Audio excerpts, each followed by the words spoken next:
Salut à tous et à toutes les amis, bienvenue sur l'atelier d'Adrien. Aujourd'hui on se retrouve pour un test et un petit montage en quelque sorte, pas de unboxing, je vous expliquerai pourquoi, de cette machine, la Leman, je sais pas, SRU 470, donc 470 mm entre ici et la lame. On a 265 mm ici, une machine en 230 volts avec 2,6 chevaux, 2 vitesses de rotation. 1900 watts, donc voilà, c'est pas rien, avec deux entrées d'aspiration, une belle machine pour le coup. Les prix varient pas mal, vous pouvez la trouver entre 1400, 1500, 1600, 1008. Après ça dépend des options aussi. Moi par exemple j'ai pris le kit de déplacement qui m'a été très utile pour amener la machine à l'intérieur de l'atelier, parce que même s'il y a un crochet pour mettre avec un Manitou, tout ça, moi ça rentrait pas déjà au niveau de la porte et j'en avais pas. Donc vraiment le kit de déplacement il m'a sauvé et ça permet de pouvoir déplacer la machine. Voilà, si vous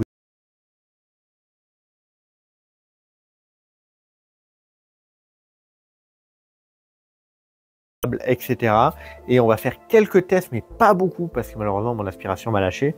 Donc voilà, je veux pas trop la faire tourner sans aspiration, trop l'encrasser, etc. Donc du coup on fait faire quelques tests mais vraiment pas grand chose, juste pour voir la puissance de la machine. Et ensuite vous la verrez de toute façon utiliser tout au cours d'autres vidéos. Ça je me fais pas de soucis là-dessus, elle va être utile et elle va être utilisée. Donc c'est parti, je vous explique un petit peu ce que j'ai dû faire pour quand je l'ai réceptionné et tout, ça a été une sacrée galère. Et on commence le montage. Alors je vous avoue que ce soit Leman, je vous avoue je ne sais pas trop ce qu'il faut dire, mais en tout cas voilà pour la beauté. Donc je l'ai pris avec son kit de déplacement, même si dans l'atelier je vais pas vraiment la déplacer, mais heureusement que je l'avais en tout cas pour pouvoir l'installer clairement.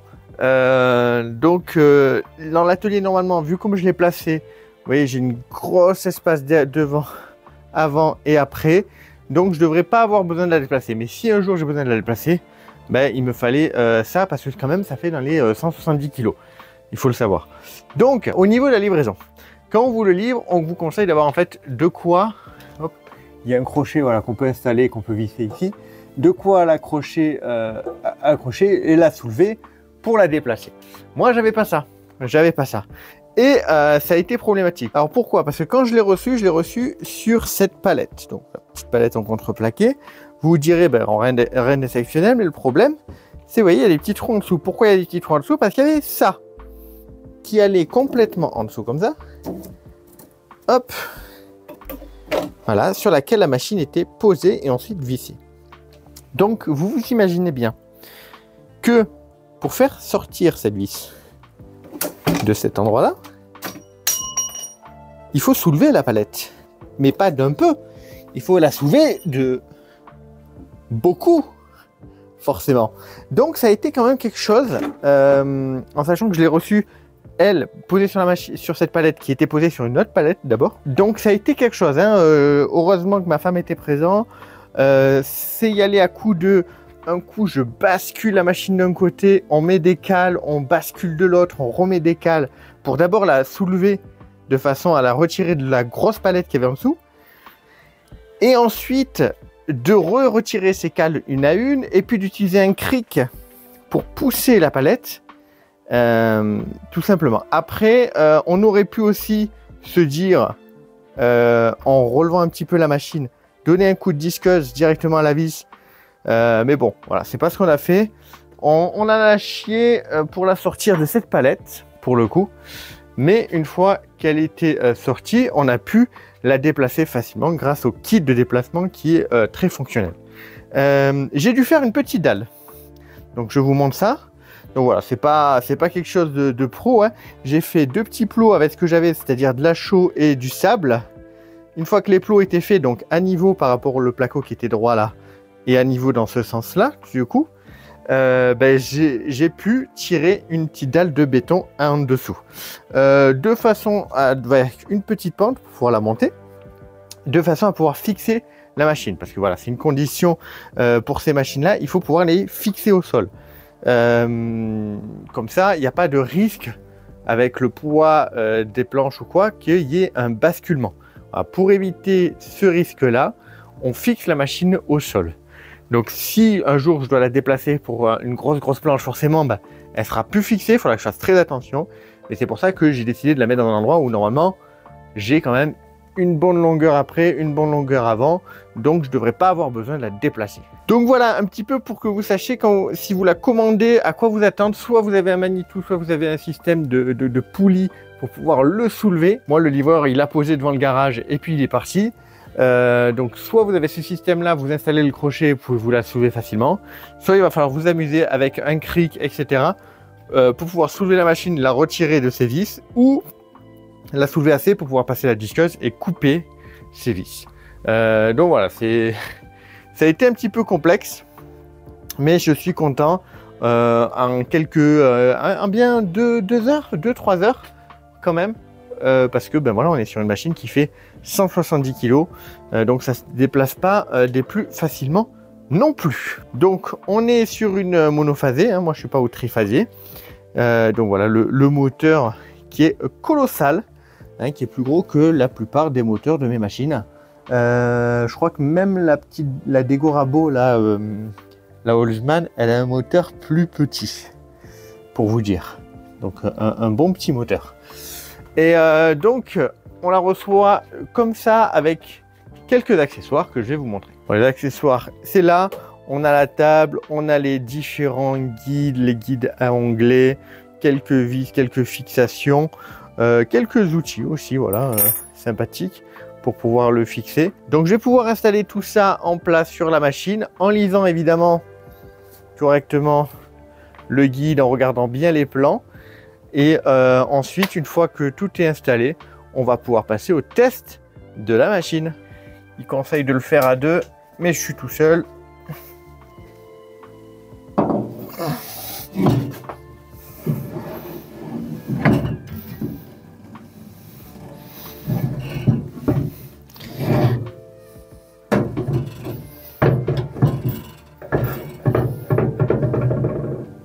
Là, il y a des vis à mettre en dessous. Je vous montrerai après à l'image, mais j'ai des traces là quand même. Donc j'ai retiré le plastique avec un peu de dégrippant du WD-40. J'ai retiré toute la graisse qu'ils avaient mis pour le protéger dans le plastique. Mais j'ai des traces quand même qui sont restées imprégnées sur notre fonte. Donc il faudra voir aussi ça, si ça finit par partir. J'espère qu'avec l'utilisation ça finira par partir, c'est pas très joli. Donc de base il y a une clé plate qui est fournie, mais bon, si vous avez un cliquet. Alors on va commencer direct par régler la table. Donc on prend une équerre qu'on pose contre la lame légèrement, et donc je vois que la table n'est pas assez haute d'un côté. Donc là, c'est tout bête. C'est cette vis là qui va se mettre en dessous de la table et qui va permettre de pouvoir la bloquer bien. Donc, oui, là-dessous, on visse la vis. Il y a un contre-écrou.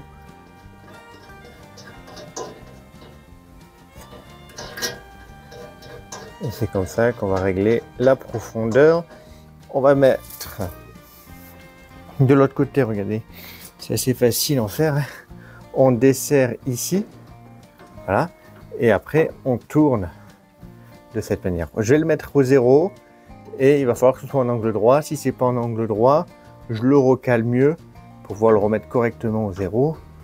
Donc là, je resserre aussi pour pas que la table bouge. Donc là, j'ai mis la butée contre la machine. On va serrer l'écrou, le contre-écrou. Voilà, la butée elle est contre.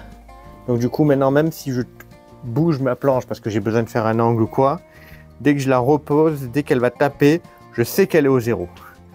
On a ici le guide à installer, donc avec les petits papillons. Donc on peut réinstaller. Ah, là c'est serré. Voilà, et au 0, c'est censé toucher la lame pratiquement. Là, c'est pas au 0. C'est censé effleurer légèrement la lame. Donc là, je desserre mes papillons. Et je vois déjà si je peux légèrement... Voilà. Voilà. J'ai réglé juste au papillon le guide. Et là, on est à 0 et on fleure la lame. Donc c'est parfait. Je vais même, hop, mettre un peu mieux, voilà. Comme il y a une encoche derrière, donc je l'avais mal mise. Et là ça bouge plus. Bon alors, juste petite précision, ils avaient conseillé de retirer l'insert en plastique là, avant d'installer la machine. Bon, voilà, moi je l'ai pas fait. Je suis allé droit, donc j'ai pas gêné la lame. Mais voilà, il conseillait de le retirer. J'avais pas fait attention à ce petit détail là. Il y a cette petite vis, il y a les papillons qu'il faut mettre en place aussi. Je vous avoue que je ne sais pas trop à quoi elle sert. Quelle est l'utilité de cette vis là? Je vous avoue que pour l'instant j'en ai aucune idée parce qu'elle ne tient même pas ça. Donc je pense que la seule... peut-être la seule utilité qu'elle a, c'est de ne pas pouvoir mettre ou de retirer la lame si on ne le retire pas. C'est peut-être une sorte de sécurité. Ils disent que insérer une vis dans son logement au bord de la table, voilà. Papillon sous la table, et le réglage sera effectué lors de notre opération. Apparemment, il y a un réglage à faire, donc on verra ça. Placer la rallonge, ben, la rallonge noire là, elle était déjà placée moi directement. Donc là, il conseille normalement, voilà, d'installer cette rallonge. Et moi, elle était déjà installée de base. Hop, normalement, voilà, ils me disent qu'il aurait fallu installer ce rail là, donc vous voyez où le guide se fixe de l'autre côté aussi, mais moi c'était déjà en place. Donc ensuite il y a le petit guide à onglet et il n'y a pas d'explication pour le coup sur le guide à onglet. Donc ils indiquent pas comment le monter, mais normalement c'est assez simple. On dévisse cette partie là, on l'installe comme ceci. Voilà.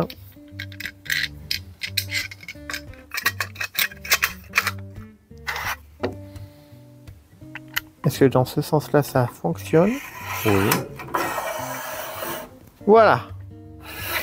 Donc là, pour faire des coupes à onglet, voilà, faire une coupe à 45 par exemple, on met la planche, on la tient et hop.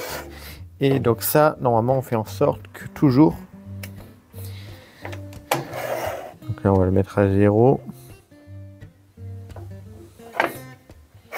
Alors, on fait en sorte que le petit bout de plastique approche la lame sans pour autant le toucher. Hein.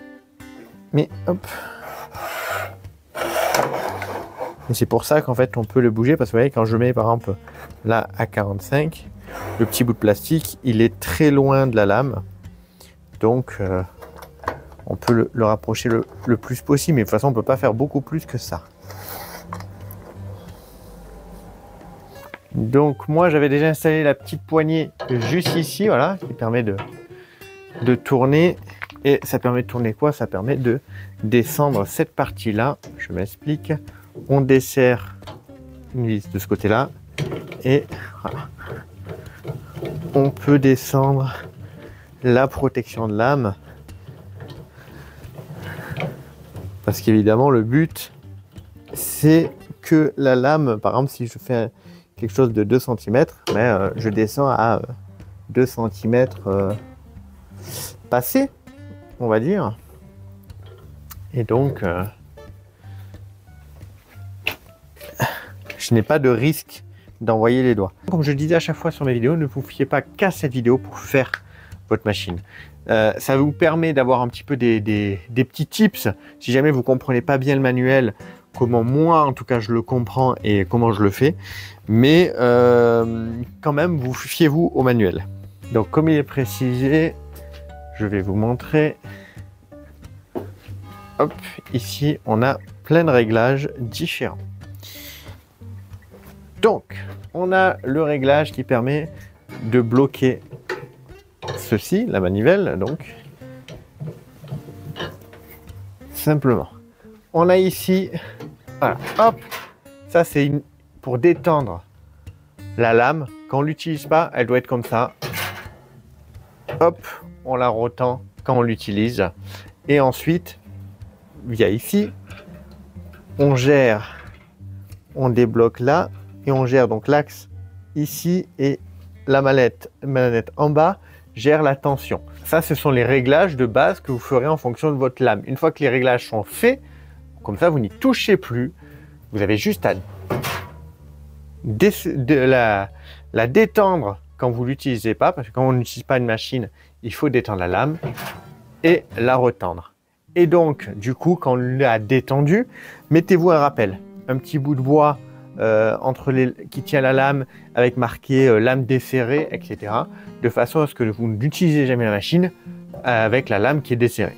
L'avantage aussi, c'est que vous avez différentes petites fenêtres. Vous en avez une ici qui permet de voir que la lame est, voilà, elle est bien au milieu du volant, et vous en avez une autre ici avec une petite pointe, un indicateur de tension en fonction de la taille de votre lame. Ça, c'est cool. Voilà. Donc là, il faut savoir que la tension de la lame qui est notée ici, elle est à titre indicatif. Voilà, c'est pas forcément le parfait, mais ça permet quand même de voir les choses. Ensuite, donc là, j'ai juste regardé l'épaisseur de ma lame, parce que pour le coup, c'est la lame qui est fournie de base avec la machine. J'ai pas acheté de lame. On est sur du 15... non, du 16 mm. 16 mm d'épaisseur. Donc là, je vois que 16 mm d'épaisseur, la flèche doit être à cet endroit-là. Donc, elle y est. Là, actuellement, elle y est. Donc, en termes de tension, comme ceci, normalement, on est bon. La roue qui est derrière que je vous ai montré, ça permet de gérer l'axe. Et pour savoir si c'est bon, eh bien, il faut la faire tourner. Hop, donc on va la faire tourner à la main. Et en fait, on voit la lame, où est-ce qu'elle est. Là, pour l'instant, elle est toujours au milieu de mon caoutchouc. Donc, elle est bien. Donc, mes réglages actuellement de ma machine sont bons. Donc, après, on n'y touche plus. Donc, alors là, ils ont une petite indication un peu floue. Je vous explique. Hop. Comme je vous disais, là, la lame ici, elle est au milieu de la bande. Et donc, elle est pratiquement au milieu. Elle n'est pas tout à fait au milieu. Il y a... oh si, elle est au milieu. Elle est au milieu. Donc là, elle est au milieu de la bande. Et ils disent, pour les lames larges, prévoyez que les dents soient à l'extérieur de la bande pour ne pas abîmer la bande. Lame large. Voilà. Il y a pas... Ils ne précisent pas qu'est-ce qu'ils considèrent comme lame large. Hein. Ils disent lame large. Donc, vous ne savez pas. Moi, je pense que lame large, au niveau de la tension, là, on a de 6 mm à 19 mm qui sont tous proches. Et ensuite, on a 25,4, 38. Donc, je pense que c'est après 19 mm, je dirais, peut-être, qui considèrent ça comme large. Mais il n'y a rien. Il n'y a rien dans le manuel qui dit exactement ce qu'est une lame large. Et on va régler ici nos galets. Il y a des réglages quand même précis à faire. Hop. Donc de l'emplacement des galets qui doivent être à 2 mm du creux des dents. Et donc ça se règle via l'axe principal qui est ici. Voilà, donc là mon galet qui est ici noir est à 2 mm du creux des dents. Ensuite, le galet arrière ici doit être entre 1 et 2 mm de la lame. Et ensuite, donc ces écrous là, donc ça c'est l'écrou frein, et de là on serre, et on doit être entre 0,5 et 1 mm de la lame. Donc là, ça va pas être évident, on va dire, à voir. Hop. Et on a la même chose, on a d'égaler aussi, mais en dessous. Et donc on y retourne en dessous.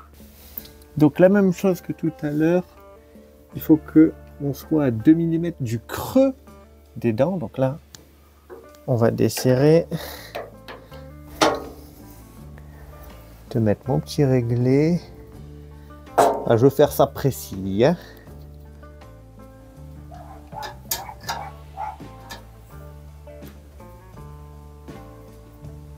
Donc on dessert cette vis qui est là. Et avec la molette qui est là, c'est là où on va régler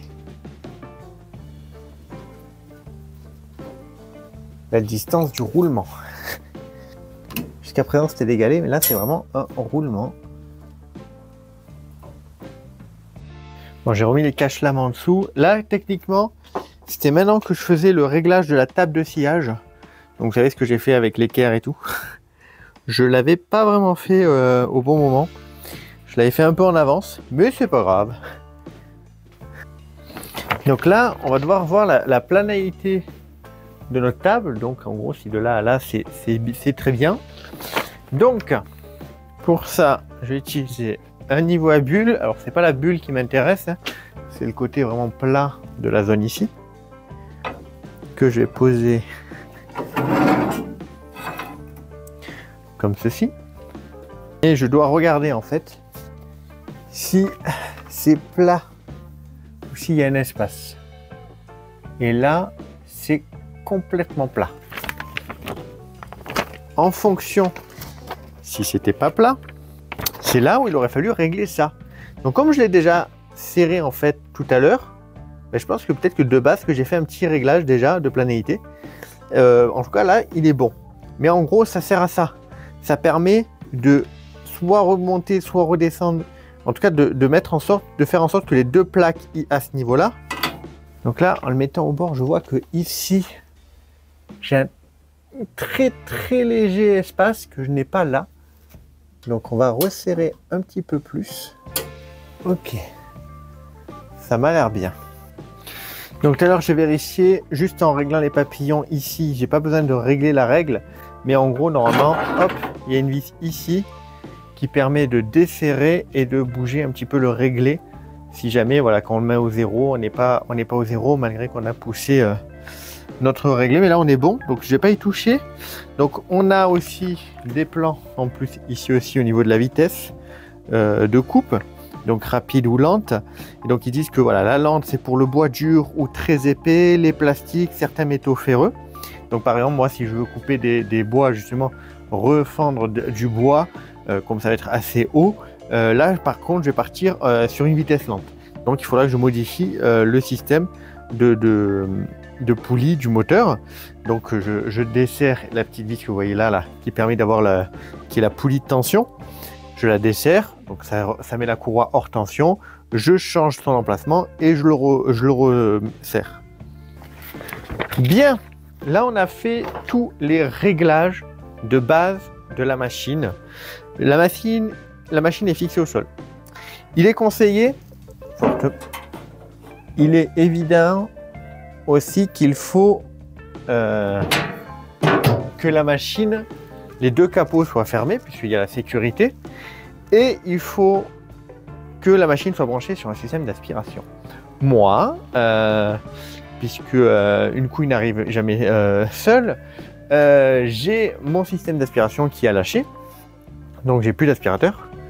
J'ai contacté chez Page, étant donné que c'est garanti tout ça, mais j'ai un autre système beaucoup plus puissant d'aspiration qui va arriver et qui va pouvoir supporter là, le fait qu'il y ait deux entrées d'aspiration par exemple. Mais là pour les quelques tests que l'on va faire, il n'y aura pas d'aspiration qui sera branchée tout simplement, tant pis. Ça sera que provisoire, mais c'est juste pour faire quelques tests. Donc, là par sécurité, avant de la lancer pour la première fois, on va descendre la protection de lame à son maximum.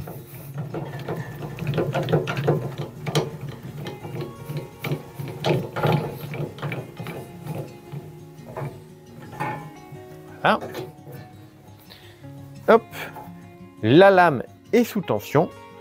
Je vais pouvoir brancher évidemment sur une prise où il y a la terre. C'est évident, mais je préfère le dire. Hop. Et je vais pouvoir mettre ma machine sous tension. Juste avant, je vais vous montrer ce que je vous disais. Vous voyez, le gras a fait des traces là sur le métal. J'ai essayé de gratter un peu avec l'ongle ou quoi, mais ça part pas. Donc je me dis qu'avec à force d'utiliser, de glisser du bois dessus, ça va peut-être partir, mais même pas sûr. Bon, c'est pas grand chose, hein, mais un peu relou. Alors, et là, ça va être le moment de voir si les réglages qu'on a fait sont bons, si la lame reste bien en place. Donc, moi, ce que je vais vous faire, c'est que je vais essayer de vous montrer directement. C'est plus ou moins bien. Comme ça, vous voyez que la lame, là, vous la voyez ici au milieu. Et on va voir une fois lancée à pleine vitesse, si elle bouge ou si elle bouge pas. Moi, j'ai surveillé. Et si elle bouge, j'appuie sur le bouton rouge. D'ailleurs, on remarquera que quand même, il n'y a pas de gros bouton rouge d'urgence. Il y a juste le bouton rouge de sécurité qui est, on va dire, un petit peu plus en relief que le bouton vert d'allumage. Mais il n'y a pas de bouton rouge d'arrêt d'urgence.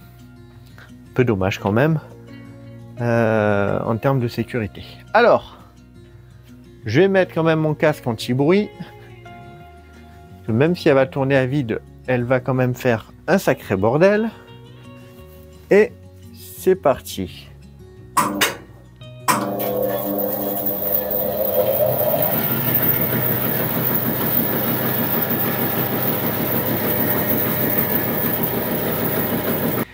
Et ben franchement, j'ai retiré un peu le casque pour voir. Le bruit est vachement moins fort que ce que je pensais. En tout cas, la lame n'a pas bougé. Donc c'est nickel, c'est en place, ça bouge pas. On va pouvoir tenter de la coupe de bois. On va pouvoir tenter nos réglages, nos angles, etc. Je vais pas trop en faire parce que je vous avoue que ça m'embête un peu de l'utiliser sans aspiration. Et moi, ce qui m'embête, voilà, c'est le fait qu'il va avoir au final de la poussière qui peut tomber un peu sur le moteur et tout. Et j'aimerais éviter au maximum. Donc, on va faire quelques coupes pour le test, mais on n'en fera pas des 1000 et des 100 non plus. Donc, on va commencer léger, être 45 mm. Voilà. J'ai menti, on commence pas léger du tout. On va le laisser ça finalement, on va même l'utiliser. Hop. Donc, je desserre, je remonte. Hop, un peu plus haut parce que là c'est un peu plus haut. Voilà. Hop. On va se dire que l'on veut... Ah oui, du coup là je suis obligé quand même de le faire un peu plus haut parce que sinon le guide touche. Voilà. On va dire qu'on va faire un petit... Donc 0, 1, 2, 3. Ok, c'est le après. 3 mm, 3 cm.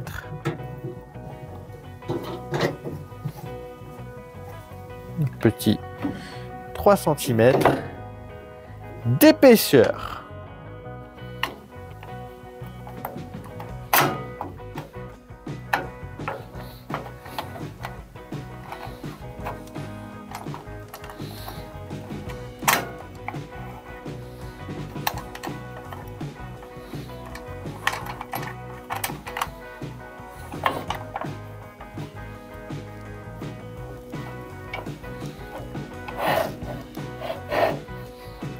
Et on va voir ce que ça va donner.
Bon, j'ai pu faire une coupe carrément dans l'épaisseur du bois.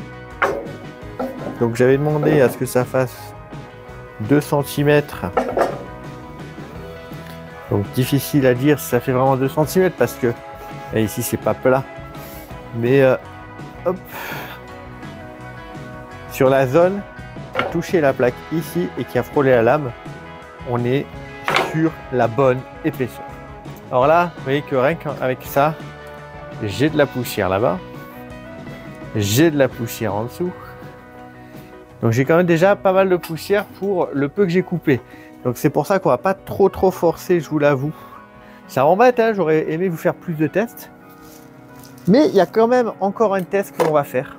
Et là par contre, je pense qu'on va descendre la vitesse. Je vous explique. Quand j'ai reçu mon bois de chauffage, j'ai reçu cette poutre.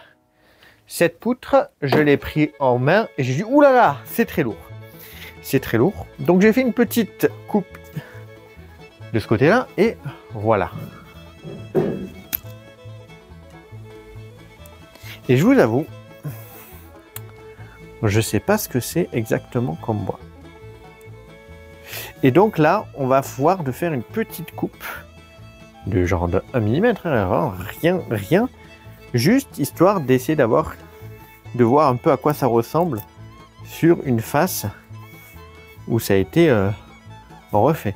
On dirait peut-être un peu de l'ébène, mais je suis même pas sûr. Du coup, quand j'ai senti le poids et que j'ai vu la couleur du bois, je me suis dit oh non, ça va pas brûler, clairement pas. On garde cette beauté. Donc là, on va mettre un petit millimètre, voilà. Juste histoire de dire, ça va pas couper partout, puisque ben voilà, le bois est pas parfaitement plat, donc je pense que ça va pas couper partout. Mais c'est histoire de dire. Par contre, il est extrêmement lourd, donc je pense qu'on peut dire que c'est du bois dur. Donc, si c'est du bois dur, voire de régler la tension de la lame. Je viens de voir que j'avais oublié d'ajouter, hop, une pièce ici, ça, donc en bas, ce truc gris que je vous avais montré tout à l'heure.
J'avoue que du coup c'est pas ultra lisse, donc ça permet pas vraiment de voir bien le grain du bois et de deviner l'essence. J'ai donné un petit coup de scie anglais, ouais. C'est un peu plus lisse, mais ouais, j'arriverai pas à dire ce que c'est comme bois. Est-ce que c'est de l'ébène autant taché?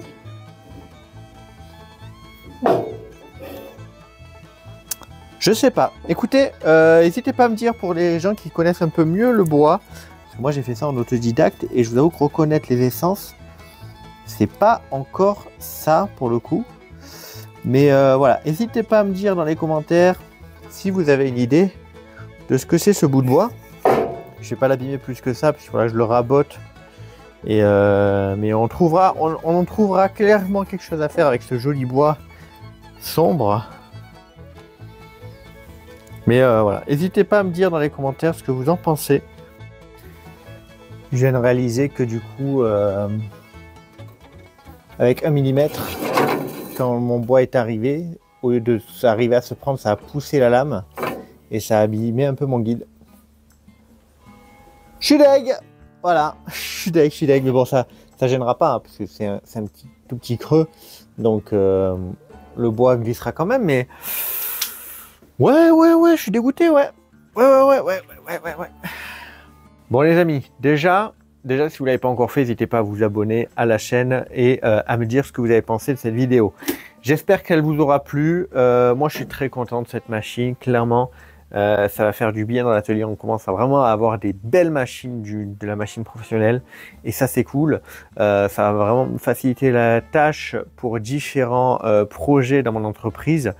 Différentes choses que je faisais jusqu'à présent de façon très dangereuse. Hein, puisque en fait, j'ai des plateaux de 47 et je les refendais. Donc d'abord, j'en faisais des plus petites planches, hein, mais je les refendais à la scie sur table. Donc c'est vraiment pas l'idéal. Et là, je vais pouvoir le faire de manière beaucoup plus sécurisée, avec beaucoup moins de pertes aussi, puisque la lame est beaucoup plus fine qu'une lame de scie circulaire, forcément. Donc voilà, je suis très content de cette machine. J'aimerais avoir ce qu'elle a un peu plus dans le ventre, mais voilà, quand je vous l'ai dit, pas d'aspiration, donc je veux pas trop l'encrasser pour le coup, hein, faut pas rigoler avec ça. Mais une fois que je recevrai mon aspiration, que je vous présenterai de toute façon sur cette chaîne, on va pouvoir la faire tourner quand même un peu plus et pouvoir bien l'utiliser. Voilà, j'espère que cette vidéo vous aura plu, j'espère que vous avez passé un bon moment. Je vous dis à très vite pour du nouveau contenu. Merci à vous. Bye bye tout le monde.